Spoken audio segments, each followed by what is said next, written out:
पाथान्यच्च प्रवक्ष्यामि श्रुतं मुनिषत्तमः आशीतुङ्गध्वजो राजा प्रजापालन तत्परः प्रसादं सत्यदेवस्य ते त्वा दुःखमोगा दुःखगवापसः एकदा सा वनं गत्वा हत्वा बहुविधान् पशून् आगत्य वटमूलं च दृष्ट्वा सत्यस्य पूजनं गोपाः कुर्वन्ति सन्तुष्टा भक्तियुक्ताः शवान्नवाः।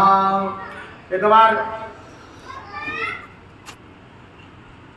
तुंगध्वज नाम का राजा सौराष्ट्र प्रदेश में राज्य करता था।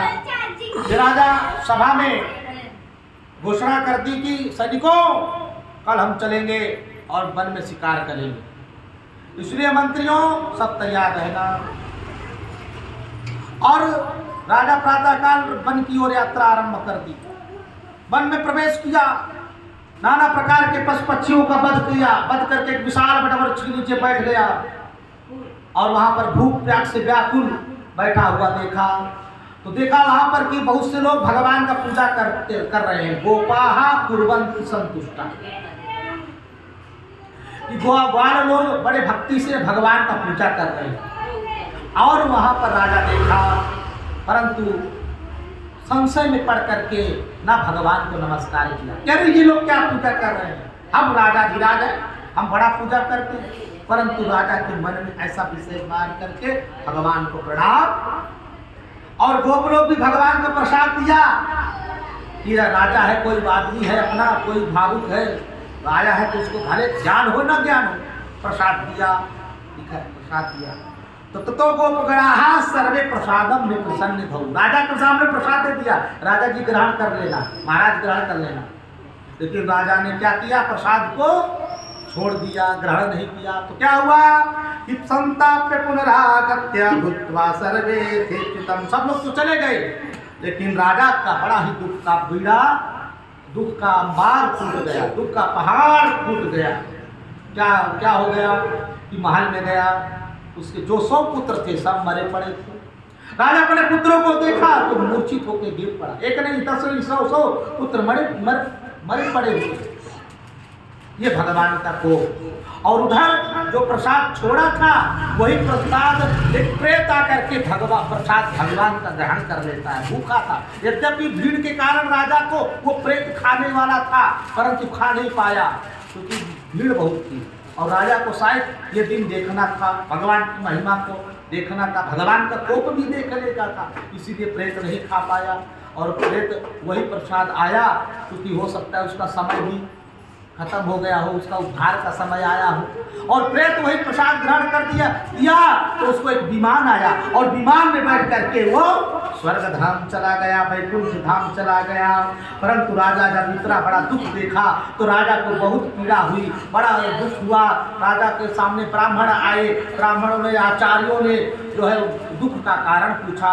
राजा ने बताया, महाराज, ब्राह्मणों ने कहा, राजा तुम शीघ्र जाओ अभी का अभी और भगवान सत्यनारायण जी का उसी स्थान पर तुम पूजा करो, अन्यथा तीनों लोगों में तुम्हारा कोई रक्षण करने वाला नहीं है। इस प्रकार से राजा शीघ्र उसी स्थान पर गया और भक्ति से भगवान का पूजन किया।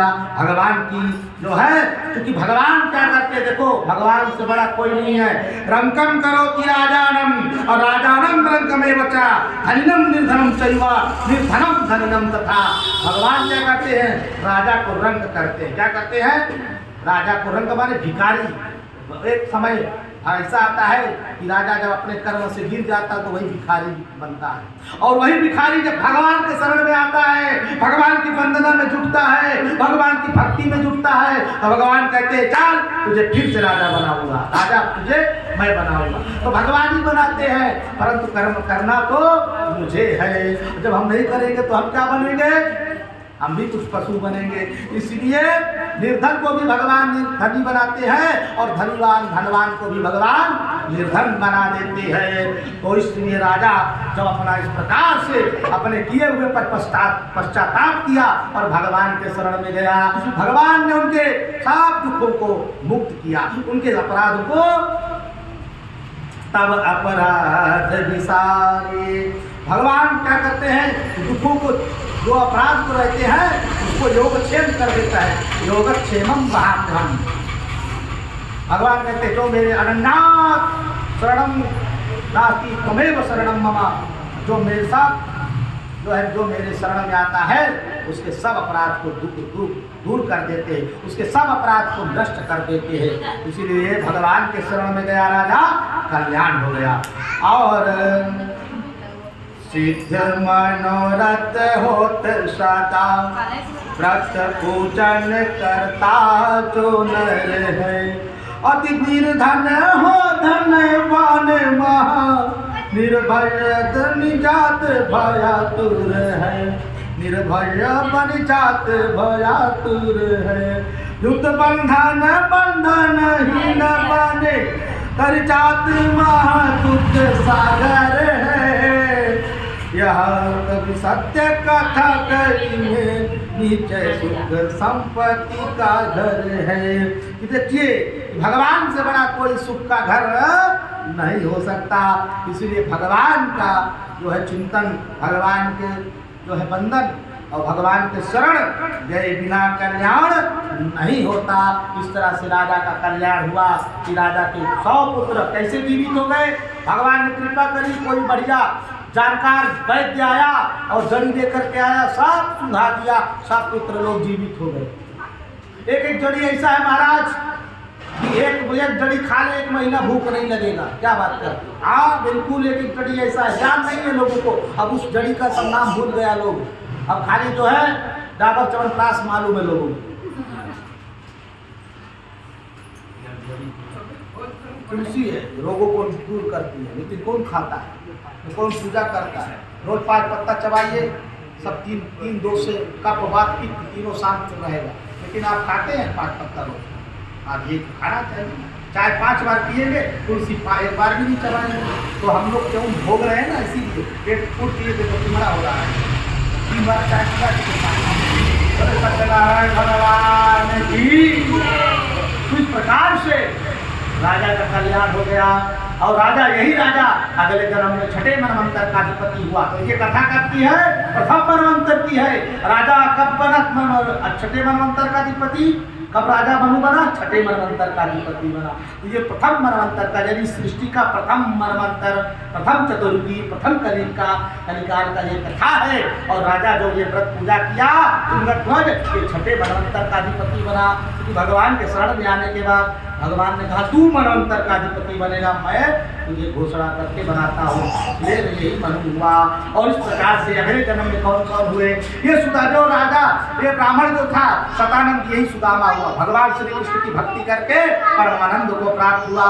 जो राजा उनका मुख थे वही राजा दशरथ जी हुए। और यही भगवान सत्यनारायण जी की भक्ति करते हुए या भगवान श्री राम जी का जो चिंतन करते हुए और अंत में परम धाम को प्राप्त हुए।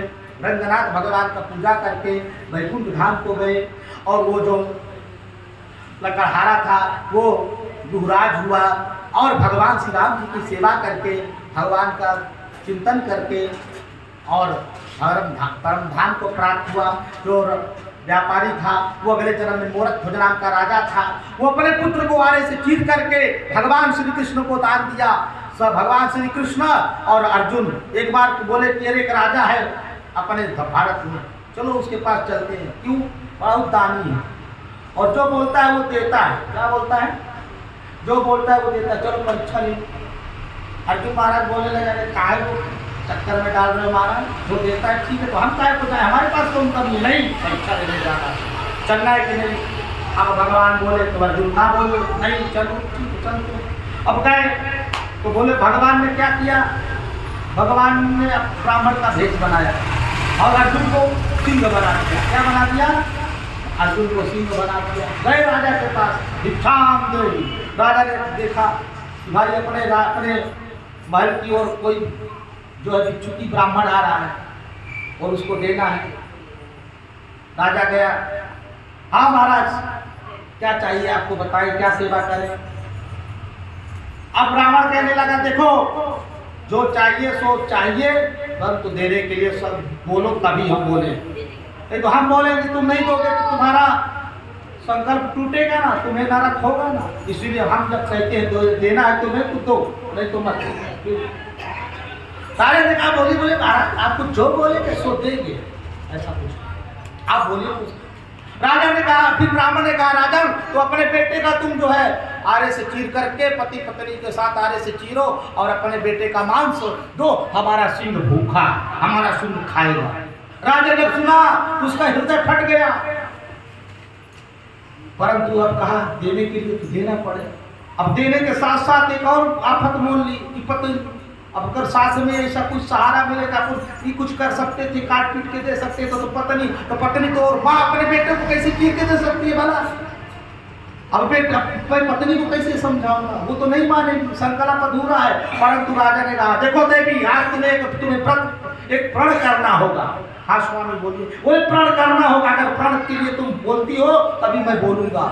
हाँ बोलिए महाराज, आप तो हमारे सर्व कुछ हैं, तो आप बोलेंगे सो मैं मना करूंगी, मैं अवश्य करूंगी, दूंगी प्रण है। बताइए बात है क्या, तू अपने बेटों को आरे से चीर करके दान देना। जैसे सुनी वो पूरा बेहोश होकर के गिर पड़ी, बुद्धि काम नहीं कर रही थी और एकदम विकराल हृदय से कुंठित होकर के और हृदय विदीर्ण हो गया और प्रकार से भूमि पर गिर गया। परंतु राजा के उस प्रण को याद आया कि अगर मैं अपना प्रण भूल जाऊंगी तो मुझे भी नरक होगा। पति आज्ञा का अवहेलना करने के कारण उठी खड़ी हुई और बड़ा ही दृढ़ कठोर किया अपने हृदय को। राजा भी दृढ़ अपने हृदय को कठोर किया और आरे से अपने पुत्र को चीर करके कहा लो महाराज आप अपने सिंह को हमारे बेटे का मांस खिला दो, आपका सिंह तृप्त हो जाए। बोले ऐसे कैसे, पानी घुमाओ जल घुमाओ तभी भोग लगाएगा हमारा से।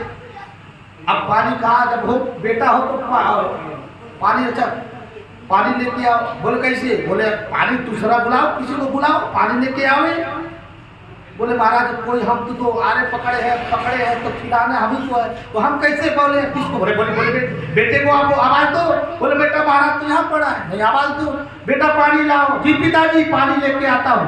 अब जैसे बोला राजा सोचा कि हे भगवान इधर पड़ा है, आवाज कहाँ से आ रही? जैसे देखा बेटा जो है लोटा लेकर के पानी आता है, सो एक तरफ पड़ी हुई कटी हुई लाश जो है शरीर को देखता है, एक तरफ बेटी को देखता है। राजा सोच गया, चक्कर में पड़ गया कि आखिर क्या जादू है। जोधे बोले तो जादूगर तो सामने खड़ा है, कृष्ण कन्हैया द्वारिका नाथ की जय बोल करके चरणों में गिर गया। महाराज आपने जो अच्छी कृपा करी कि आज मुझे दर्शन दिया, ये कब तो मेरा मनोरथ था, प्रभु मुझे विराट रूप में दर्शन दीजिए। भगवान कृष्ण द्वारिका नाथ ने राजा को विराट रूप में दर्शन दिया। राजा विराट रूप में दर्शन पा करके भगवान की जय जयकार करने लगा और राजा को भगवान ने मुक्त कर दिया, अपना धाम दे दिया, साहित्य सारूप सामिप्य, और इस प्रकार से चारों प्रकार की मुक्ति राजा को भगवान ने दे दिया। इस प्रकार से सत्यनारायण भगवान के व्रत करने का ये फल है, भगवान का पूजन करने का ये फल है। इस प्रकार से कलिकाल में भगवान सत्यनारायण जी का व्रत पूजन अवश्य ही करना चाहिए।